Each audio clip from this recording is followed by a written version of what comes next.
Okay, presentation number 2. My audience, they're present. Record. Please stay still. Yep. All right, today I'll be presenting socialized medicine in the United States. Thank you for coming. So we've all heard the grass is greener on the other side, but for many attributes of our lives, we have found that this is almost never the case. The same holds true for healthcare. Many Americans believe the healthcare system in the United States is lacking and have called on the government to control and fix the problem. In fact, Obamacare was born out of a want for this change, and a CBS News poll showed that 60% of Americans approved of this act. Through my extensive research, my credentials as a medical coder, and through my personal experience, I have found that socialized medicine is not the best course of action for our country. Socialized medicine will not solve the problems of our system. In fact, it will only create a different set of problems that will call for another reform later on down the road. Socialized medicine will only increase our taxes, increase our wait times, and eliminate all competition from the healthcare system. Let's begin with how socialized medicine will cause more harm than good, and then we will find a solution and then see what that solution looks like for our country. Free healthcare for all. Sounds great, but its statement is very misleading as the healthcare is not truly free. Someone will have to pay for it somewhere with something, and the first way we will pay for it as a nation is through our income taxes. The Tax Foundation website showed that in 2020, California had the highest income tax rate of 13.30%, and some states like Texas charge no income tax at all. A professor at Poynter Institute showed that if we were to implement socialized medicine, we could see a rise of 37% income tax rate for just our healthcare. Even with this increase of taxes, it is not sustainable in the long term, and the government would have to find new ways to pay for healthcare for everyone. Let's take Canada as an example, who have implemented this type of universal healthcare.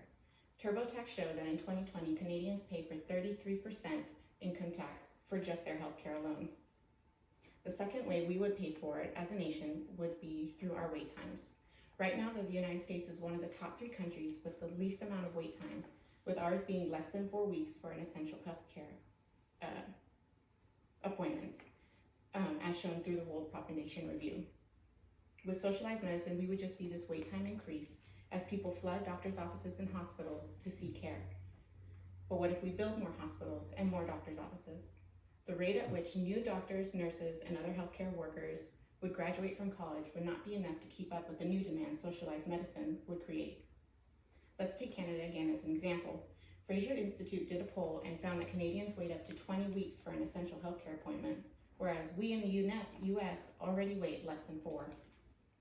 The third and final way we would pay for it as a nation is through the elimination of competition in the healthcare system. Right now, doctors choose which services they want to provide and how much they want to charge for those services. And there's very little competition already in the healthcare system. With socialized medicine, that competition would be eliminated completely, and we would lose power as consumers to pick and choose which products to receive, and the power would be held to the government and drive prices up higher. Socialized medicine is not the universal answer for our healthcare system, but there are other ways that we could ensure that everyone could receive healthcare. I have found that a solution is not a one-size-fits-all, but should be catered to each individual based on their income and their general wellness, whether they are generally healthy or generally ill and will need to seek out more care. Right now, the United States has government insurance for those who specially qualify, like the military, the elderly, and those in poverty who cannot provide insurance for themselves. We also have private insurance carriers for those who can't afford it, and they get to pick and choose which provider they want and which services they want to pay for. Because the United States already has a system in place, all we need to do is add more regulations that increase in competition in the healthcare system so that we would drive prices down lower and make healthcare more affordable for everyone.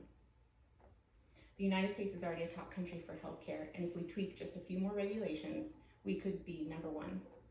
If we were to treat healthcare like a business that offered a product, and we consumers pick and choose which product we wanted to pay for, we could create a balance of power between the business and the consumer and drive prices down lower. We would see this as the cost of care overall goes down in lower premium costs, lower medical bills, and lower monthly insurance bills. We would see wait times stay lower as people are assigned providers based on their insurance carrier, and we might even see lower federal income taxes as we get to choose who we pay for. So as you can see, the United States is already a top contender for healthcare and does not need a drastic change to its system. Socialized medicine will only cause higher taxes, increase wait times, and eliminate competition.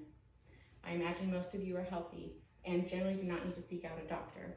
But what if something sudden were to happen, like a car accident, for example, and now seeking out a doctor is a priority? With socialized medicine, your wait time could be 3 to 5 months for that essential care. The United States is already looked up to by so many other nations, and we see this with immigrants migrating here to establish themselves here in this nation rather than their home nation. So let's not take a step backward by eliminating an attribute that makes this country so great. Thank you. Very informative.